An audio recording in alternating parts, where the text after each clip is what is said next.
Baik teman-teman. Jadi kita coba lanjutkan ya latihan LeetCode kita.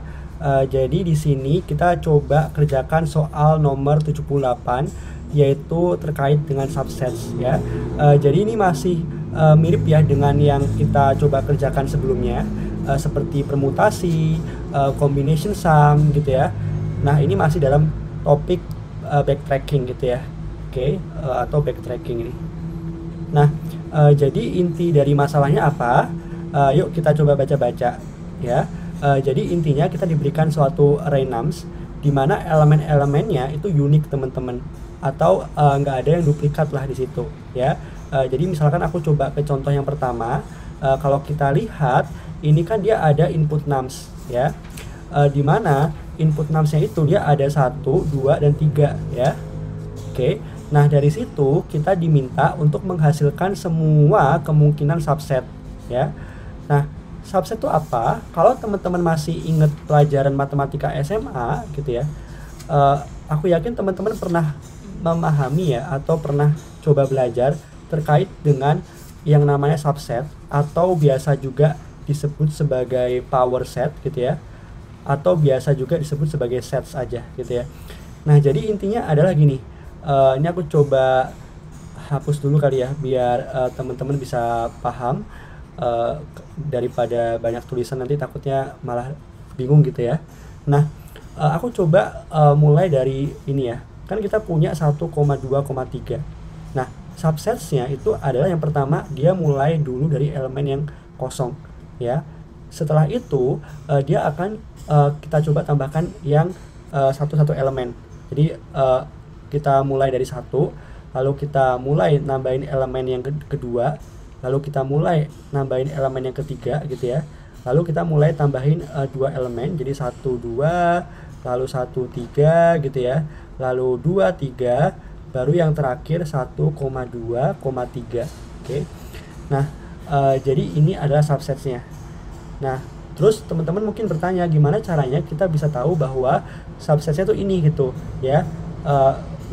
Kalau teman-teman perhatikan, kita kan mulai dari yang paling kosong dulu kan ya, yang di sebelah kiri yang aku lingkari ini. Nah, kemudian kita coba tambahin elemen di tiap posisi di inputnya ya. Baru setelah itu kita coba tambahin 2 elemen ya, dan baru yang terakhir kita tambahin semua elemen yang ada gitu ya. Jadi kalau ada 3 elemen ya kita tambahin 3 elemen kayak gini ya. Perhatikan juga bahwa 1,2,3 itu dia sebenarnya sama aja dengan 2,3,1 ya. Jadi kita nggak perlu nulis dua-duanya, kita cukup tulis salah satunya aja, yaitu 1,2,3 udah cukup harusnya ya. Nah, kalau secara rekursif itu sebenarnya gini, ini aku coba hapus dulu ya. Jadi sebenarnya kita bisa nge-generate atau menghasilkan kumpulan subset yang tadi aku coba tulis, itu caranya dengan kita bentuk suatu pohon rekursif gitu ya. Sebenarnya juga masih mirip dengan kasusnya permutasi atau combination sum. Cuman bedanya adalah kalau di sini kita mulai dari satu akar atau satu root, yaitu si yang kosong ini ya. Nah, baru setelah itu di bagian bawah kirinya itu kita akan tambahin sama masing-masing elemen di inputnya. Jadi ingat ya, input kita itu kan 6 sama dengan 1,2,3 ya. Nah, jadi awalnya kita tambahin 1, maka ini jadi 1 gini kan ya. Nah, kemudian bagian bawah kirinya itu kita biarin aja ya.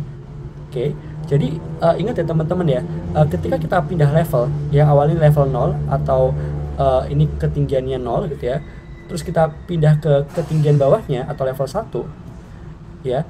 Ketika proses ini terjadi, kita diberikan 2 pilihan. Yang pertama adalah kita bisa menambahkan elemen dari input nums.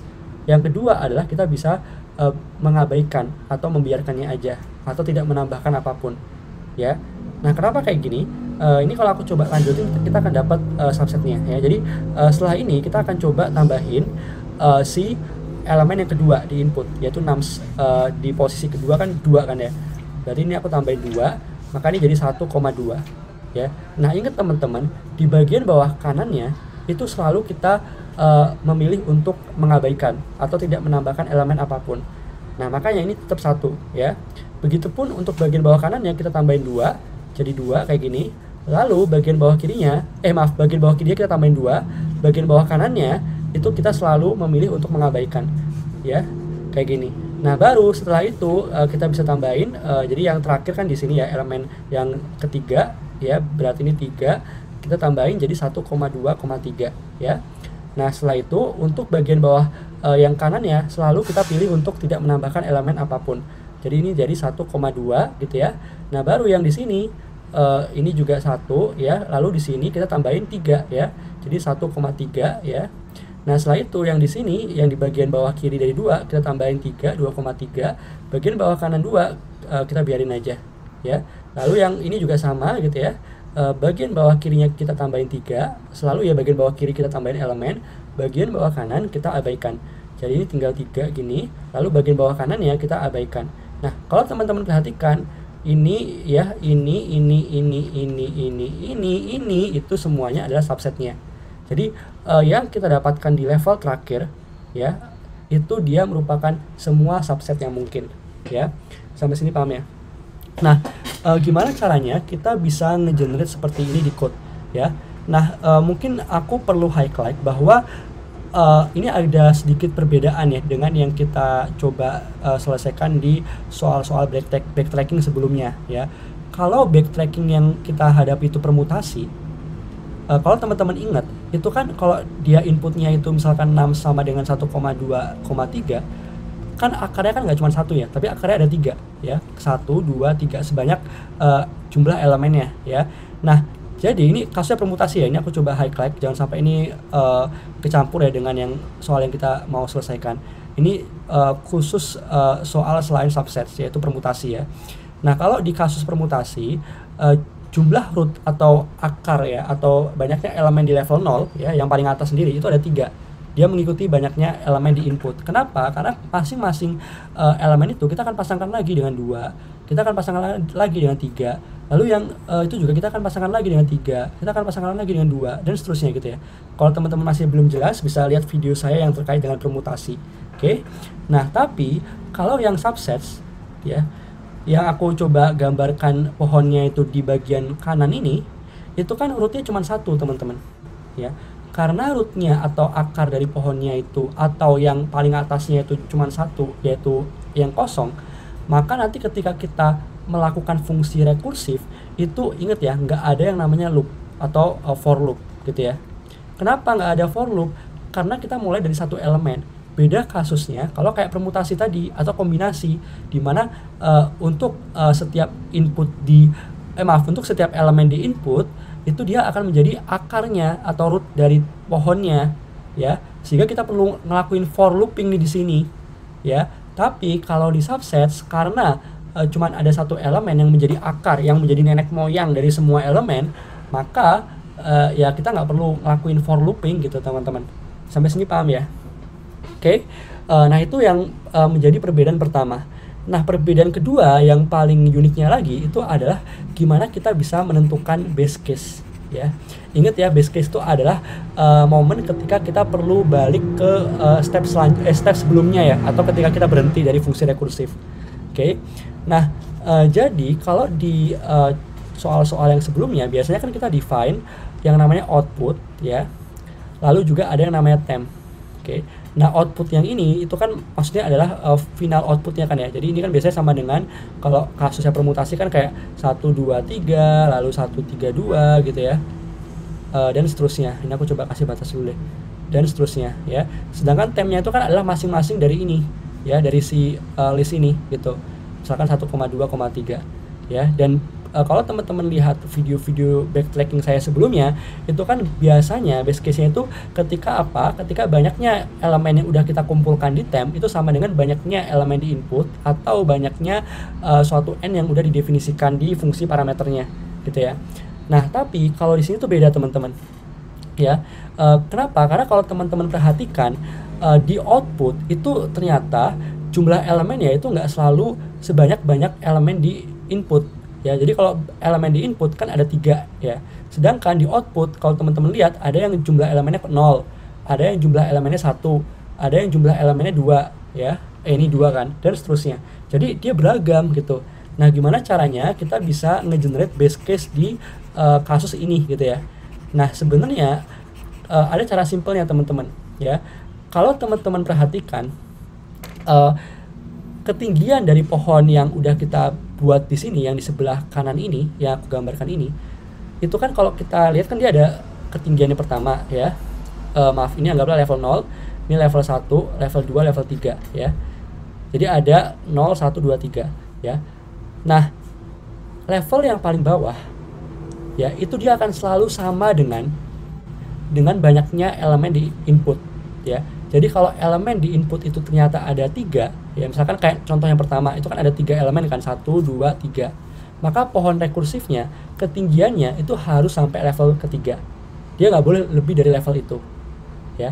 Nah, dari situ kita bisa mendefine base case yang bisa kita terapkan di codingan kita ya. Jadi intinya adalah kalau misalkan ya si ketinggiannya itu ya, anggaplah ketinggian itu K gitu ya. Kalau K-nya itu udah sama dengan banyaknya, ini anggaplah di Python dulu ya, baru nanti kita bisa ke C++, banyaknya si elemen di input atau nums ya, maka ini adalah base case-nya. Oke. Nah, itu perbedaan yang kedua ya, yang kita perlu sama-sama ingat ya. Nah, lalu perbedaan yang ketiga adalah ingat teman-teman, ketika kita mau coba ke level selanjutnya, misalkan dari level 0 ke level 1 ya, dari sini ke sini nih, itu kan kita perlu ya melakukan dua pilihan kan ya. Pilihannya pertama adalah ketika kita bisa menambahkan elemen tertentu ya. Lalu opsi yang kedua adalah ketika kita bisa tidak memilih atau tidak menaruh elemen apapun di list itu ya. Jadi ingat ya, kita bisa menambahkan satu elemen atau kita bisa membiarkan aja ya. Nah, kalau kita menambahkan satu elemen kan udah biasa ya kita lakukan ya di video-video sebelumnya. Tapi gimana dengan opsi yang kedua? Gimana dengan ketika kita bisa membiarkan atau tidak menambahkan elemen apapun? Nah, caranya adalah ketika kita sudah berhasil mencapai base case ini gitu ya, kita akan coba lakuin fungsi rekursif, tapi di fungsi rekursif yang kedua kita tidak menambahkan elemen apapun di variabel temp-nya ya. Ingat ya, variabel temp itu yang masing-masing list di output ini teman-teman. Oke. Nah, jadi akan ada dua fungsi rekursif, di mana fungsi rekursif yang pertama itu kita bisa tambahin ya elemen ke variabel temp-nya, sedangkan di fungsi rekursif kedua yang dia merepresentasikan pilihan yang kedua, di mana kita tidak menambahkan elemen apapun atau kita mengabaikan aja gitu ya, maka di fungsi rekursif yang kedua ini kita tidak menambahkan elemen ke variabel temp-nya gitu, tapi kita tetap menambahkan ketinggiannya ya, karena yang dari level 0 ke level 1 gitu ya. Oke, jadi aku coba hapus dulu biar teman-teman lebih kebayang dan kita akan ngoding bareng-bareng gitu ya. Nanti kalau masih belum clear, aku akan coba coret-coret lagi biar teman-teman bisa semakin paham. Oke, kita coba mulai ngoding. Yang pertama adalah ingat ya, kita perlu seperti biasa mendefinisikan variabel yang namanya output atau final output yang akan kita keluarkan dari algoritma yang kita buat. Jadi aku bisa bilang vektor dari si vektor lalu integer output. Oke, ini sama ya tipe datanya dengan yang ada di sini karena ini yang mereka ekspektasikan ya. Oke, nah setelah itu kita bisa tulis kayak gini teman-teman, vektor integer dari si temp ya.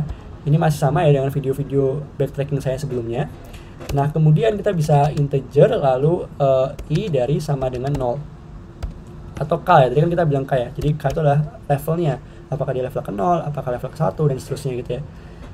Jadi ini ketinggian atau levelnya. Aku coba kasih komen di sini biar teman-teman paham.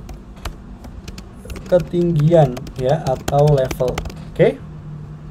Nah, baru sampai situ kita bisa definisikan si fungsi DFS-nya. Jadi aku bisa pakai private member function, dimana sekarang aku akan definisikan fungsi void yang dia nggak return apa-apa. Ini DFS gitu ya, dimana parameter yang pertama adalah masih sama, yaitu kita akan coba pakai nums ya, integer dari pass by reference dari nums-nya. Lalu parameter fungsi DFS yang kedua itu adalah kita coba tambahin output ya, yang udah kita definisikan sebelumnya. Oke, ini output.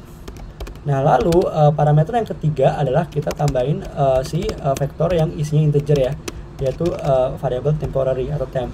Jangan lupa karena kita mau modifikasi variable temp dan output di dalam fungsi, maka kita perlu nambahin pass by reference ini ya, atau yang tanda ini. Oke.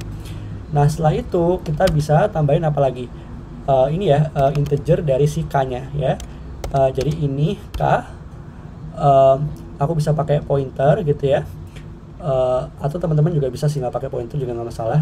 Cuman di sini aku coba implementasikan pointer biar kita sama-sama belajar gitu ya, bahwa ada konsep pointer di C++. Oke.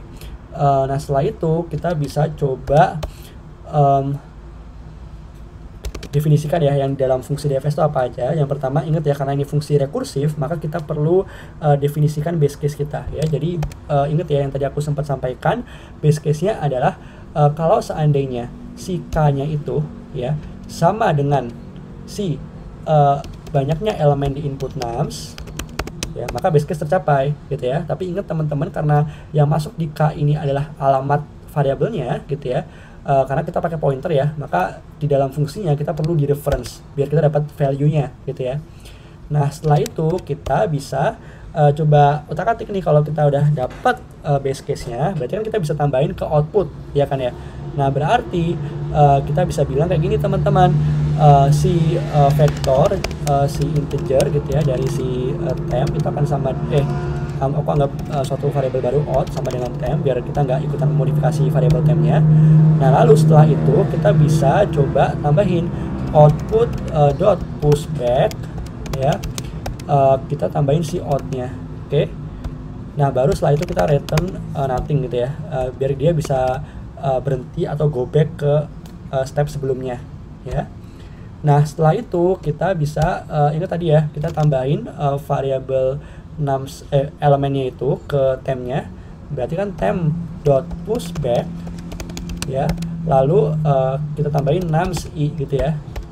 Oke, nah setelah itu kita juga bisa lakuin fungsi rekursif, jadi dfs dari si nums ya, output ya, lalu temp dan k gitu ya. Ingat ya, karena k ini masih alamat dari suatu variabel yang kita jadikan pointer ya di parameter fungsi dfs-nya, maka yang masuk ke dfs ini ya itu tetap k gitu ya. Oke, kita nggak ngasih apapun di sini. Nah, oke, cuman di sini maaf ini bukan i ya, ini harusnya k ya, karena kan kita pakai k di sini ya, bukan i. Nah, dan k ini dia masih alamat dari variabel gitu ya. Jadi kita perlu di reference biar kita bisa dapatin value-nya. Oke. Nah baru setelah itu kita bisa seperti biasa ya, kalau udah selesai atau udah mencapai base case, maka kita bisa buang elemen yang terakhir gitu ya. Nah setelah itu kita bisa coba gini, kan ingat ya tadi teman-teman ya, aku coba gambarin lagi deh secara singkatnya biar teman-teman bisa jauh lebih paham.